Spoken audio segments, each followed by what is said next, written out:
Hi. இன்றைக்கி நம்ம பேச போகிற டாபிக் பார்த்திங்கன்னா டைம் மேனேஜ்மெண்ட். ஏன் இன்றைக்கி இந்த டாப்பிக்கை பற்றி நான் பேசுகிறேன் அப்படின்னாக்கா, நம்ம ஒரு விஷயம் பண்ணுறோம் அப்படிங்கும்போது நம்ம ஒரு டைம் ஷெட்யூல் கூட ஃபிக்ஸ் பண்ணி வச்சுருப்போம். என்றைக்காவது ஒரு நாள் பார்த்திங்கனாக்கா அது எதிர்பாராத விதமாக லேட் ஆகிறதுன்றது இயற்கையான ஒரு விஷயம். அது நம்ம எதுவுமே பண்ண முடியாது. ஆனால் என்றைக்குமே நம்ம லேட்டாக தான் வருவோம்.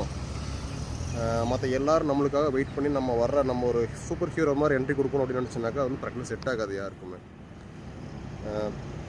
ஒரு இடத்துல ஒரு டைம் ஃபிக்ஸ் பண்ணியிருக்கோன்னாக்கா ஒரு 5 நிமிஷம் முன்ன பின் ஆகலாம். நிறைய பேர் பார்த்திங்கனாக்கா நம்ம கொடுத்துருக்க டயத்துக்கு ப்ரீவியஸாகவே வந்துடுறாங்க. ஆனால் ஒரு சிலர் பார்த்திங்கனாக்கா நம்ம என்ன தான் சொன்னாலும் என்ன தான் பண்ணாலும் அந்த ஒரு அரை மணி நேரம் 1/4 மணி நேரம் லேட் பண்ணுறாங்க. அவங்க லேட் பண்ணுறதுனால அவங்களுக்கு மட்டும் கிடையாது, உங்களுக்காக உங்கள் கூட சேர்ந்து ஈவெண்ட்டை என்ஜாய் பண்ணணும்னு முன்னாடியே வந்திருக்காங்க இல்லைங்களா, அவங்க எல்லாத்துக்குமே அது மிகப்பெரிய ஒரு டிஸ்சாக்ரிஃபைஸ் ஆகுது. கரெக்டுங்களா?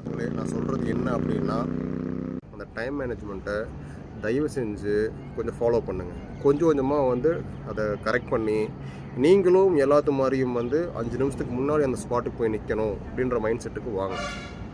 கண்டிப்பாக உங்களால் முடியும். தேங்க்யூ.